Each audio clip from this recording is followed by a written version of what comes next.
கள்ளழகர் வைகை ஆற்றில் எழுந்தருளக்கூடிய நிகழ்வு நாளை அதிகாலை 5:51 மணியிலிருந்து 6:10 மணிக்குள்ளாக நடைபெறுகிறது. இதற்காக கள்ளழகர் அழகர் மலையிலிருந்து கள்ளழகர் வேடத்தில் தங்க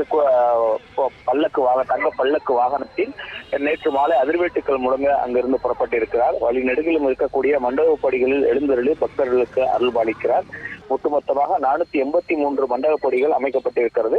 அந்த மண்டபப்படிகளிலே வழி நெடுகிலும் இருக்கக்கூடிய பக்தர்களுக்கு அருள்பாலிக்கக்கூடிய ஒரு நிகழ்வெல்லாம் நடைபெற்றுக் கொண்டிருக்கிறது. இன்று காலை கூட 3 மாவடியில் எதிர் சேவை நிகழ்வானது நடைபெற்றது. மதுரையில் இருக்கக்கூடிய மக்கள் கைகளிலே தீபங்கள் ஏந்தி அழகரை எதிர்கொண்டு அழைக்கக்கூடிய அந்த எதிர் சேவை நிகழ்வு நடைபெற்றது. இன்று மாலையும் நடைபெற இருக்கிறது.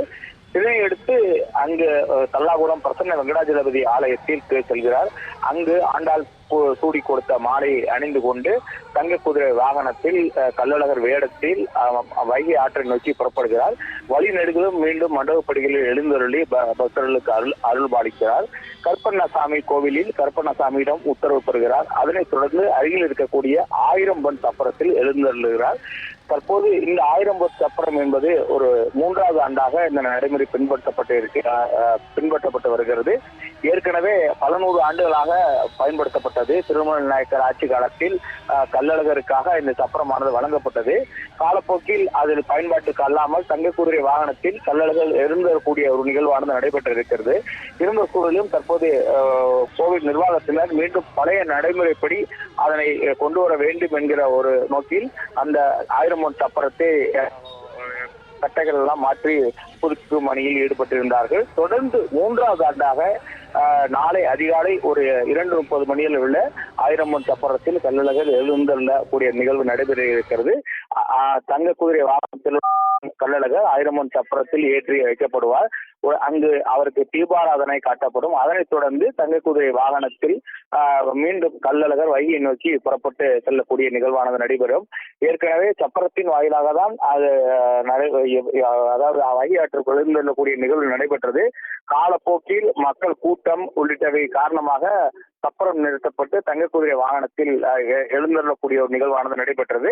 தற்போது அந்த பழைய நடைமுறையிலே கொண்டு வர வேண்டும் என்பதற்காக சப்பரத்தில் ஏற்றி தீபாராதனை காட்டி மீண்டும் தங்க குதிரை வாகனத்தில் வைகை ஆற்றுக்குள் கொண்டு செல்லக்கூடிய ஒரு நிகழ்வானது நடைபெற்றுக் கொண்டிருக்கிறது. இதற்கான 1000 பன் சப்பரம் என்பது தற்போது தயார் நிலையில் இருக்கிறது. அந்த 1000 பன் சப்பரத்தில் கட்டும் பணியானது நிறைவு பெற்று தற்போது பக்தர்கள் பார்வைக்காக அது வைக்கப்பட்டிருக்கிறது.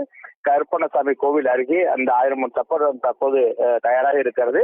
800 ஆண்டுகளுக்கு முன்பாக திருமலை நாயக்கர் ஆட்சி காலத்தில் கள்ளழகர் கோவிலுக்கு தேர் வழங்குவதற்காக முடிவு செய்யப்பட்டது. ஆனால் ஏற்கனவே அங்கு தேர் இருப்பதனால் மற்றொரு தேர் வழங்கக்கூடாது என்கிற ஒரு நடைமுறை அங்கு கூறப்பட்டது. உடனடியாக தேர் அல்லாமல் சப்பரம் என ஒரு வடிவிலே ஒரு சிறிய தேர் வடிவிலான சப்பரத்தை கொடுக்கலாம் என முடிவு செய்யப்பட்டு அங்கு அரண்மனையுடைய இருக்கக்கூடிய அந்த தச்சு கலைஞரை அழைத்து மன்னர் ஒரு சப்பரம் தயார் செய்ய கூறியிருக்கிறார்.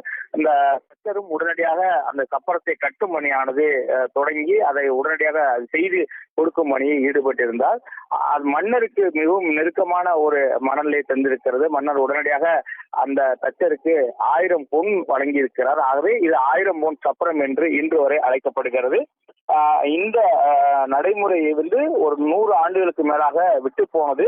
தற்போது தொடர்ந்து 3வது ஆண்டாக அது பழைய நடைமுறைக்கு கொண்டு வரப்பட்டு அதில் எழுந்தருளக்கூடிய நிகழ்வு நடத்துவதற்காக தற்போது சப்பரம் தயாராகி நிறைவு பெற்றிருக்கிறது. மக்கள் அதை தரிசிக்கக்கூடிய ஒரு காட்சிகள் எல்லாம் பார்த்திருக்கிறோம். தருணம்.